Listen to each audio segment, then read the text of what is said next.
Halo semuanya, Assalamualaikum warahmatullahi wabarakatuh. Selamat pagi, semangat pagi. Semoga kita selalu ada dalam keadaan sehat walafiat dan diberikan kelancaran dalam melaksanakan ibadah puasa pada hari ini dan seterusnya sampai akhir Ramadan tahun ini.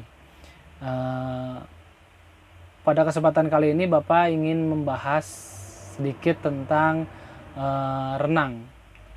Dulu pernah kita praktek dalam kegiatan akuatik, yaitu renang gaya bebas ya. Renang gaya bebas yang dilakukan pada bulan apa Bapak lupa. Kita berenang gaya bebas di sana dan hanya praktiknya saja. Nah, kita akan bahas tentang berenang pada kesempatan kali ini. Apa itu berenang?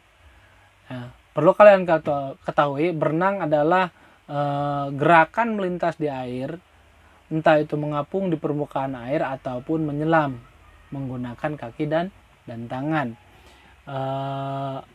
Renang merupakan olahraga air yang digemari oleh banyak kalangan, bukan hanya oleh kita, oleh anak-anak, oleh orang remaja, orang dewasa, bahkan orang tua sekalipun, orang yang udah lanjut usia pun suka berenang untuk menjaga kebugaran atau melatih otot-otot yang sudah mulai mengendur ya. Nah, untuk kalian sendiri, untuk anak-anak sendiri, olahraga ini sangat baik untuk pertumbuhan. Ingat, sangat baik untuk pertumbuhan. Jadi nanti akan tumbuh keselarasan antara kecerdasan otak dengan keterampilan sehingga dapat membantu dalam pertumbuhan jasmani yang seimbang. Jadi pertumbuhan kalian akan terbantu jika kalian rajin berenang ya. Nah, untuk yang kita bahas bukan masalah pertumbuhannya, tapi pengertian renang gaya bebas itu apa sih? Nah, ada dua pendapat yang mengemukakan. Yang pertama, menurut Sismandianto dan Ernawan Susanto, renang gaya bebas merupakan gaya yang tercepat dibanding gaya renang yang lain ya. Jadi renang gaya bebas itu menurut mereka itu tercepat dibanding gaya katak atau gaya dada, gaya punggung dan gaya kupu-kupu ya.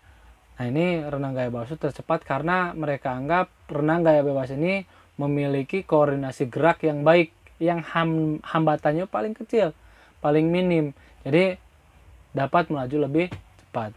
Yang kedua, menurut Sugianto, renang gaya bebas adalah berenang dengan posisi telungkup. Jadi muka menghadap ke air. Muka menghadap ke air, posisi telungkup, lengan kanan dan kiri bergantian untuk mendayung dari depan ke belakang. Seperti itu. Berdasarkan dua pendapat tadi, dapat ditarik kesimpulan bahwa berenang gaya bebas adalah berenang dengan dada menghadap ke permukaan air atau telungkup dan kedua tangan digerakkan mengayuh secara bergantian. Sementara kedua kaki dicambukan naik turun ke atas dan ke bawah. Itu untuk pengertian renang gaya bebas. Jadi kayak untuk selanjutnya, gerak dasar renang gaya bebas. Nah, ini yang gerakan yang kemarin kita praktekkan di kolam renang Aritirta dalam kegiatan akuatik ya. Yang pertama, bagi yang tidak bisa berenang, Bapak anjurkan untuk meluncur saja waktu itu kan. Karena gerakan meluncur itu tahap awal untuk seseorang atau pemula belajar berenang. Bukan hanya untuk gaya renang gaya bebas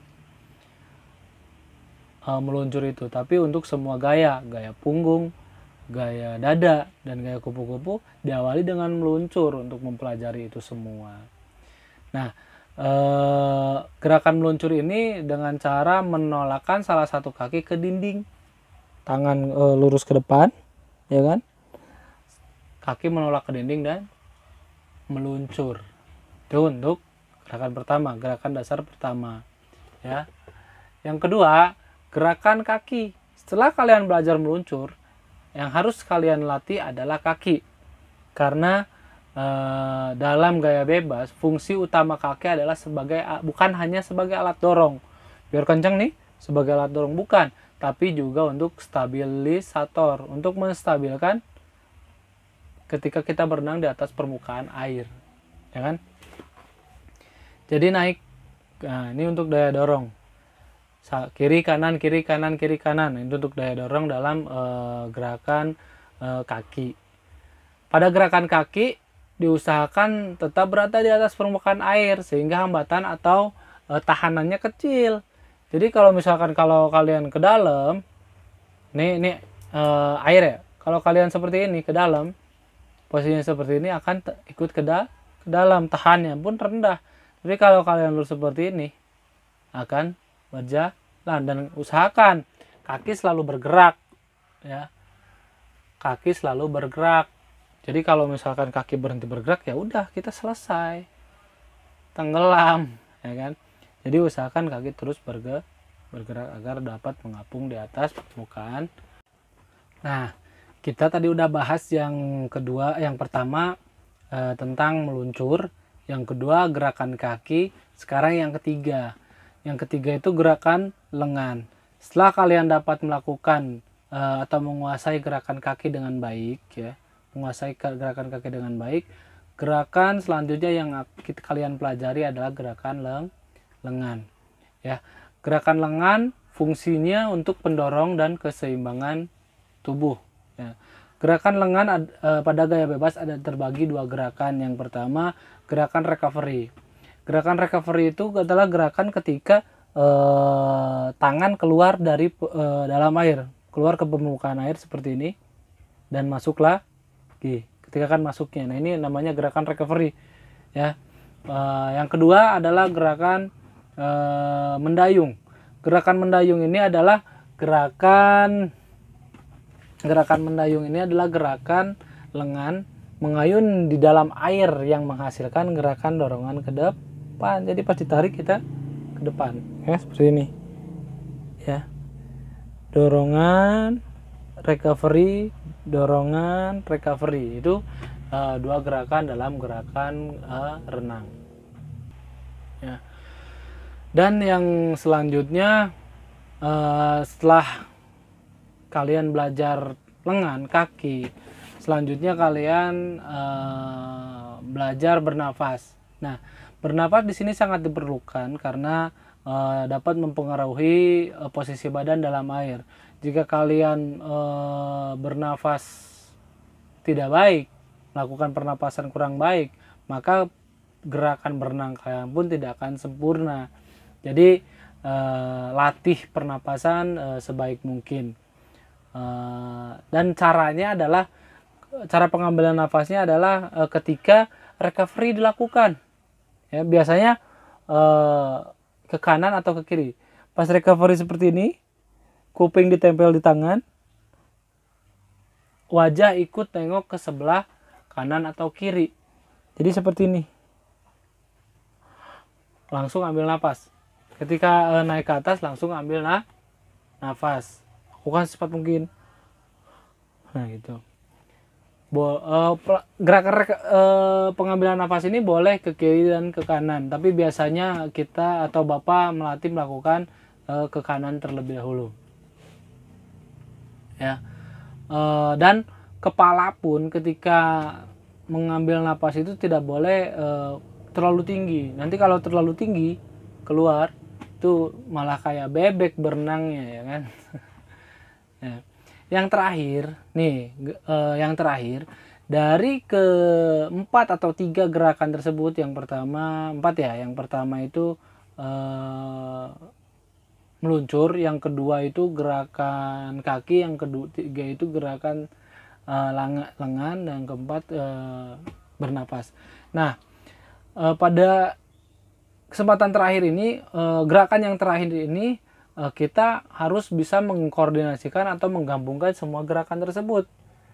Yang harus diperhatikan adalah koordinasi gerak lengan dan kaki, ya.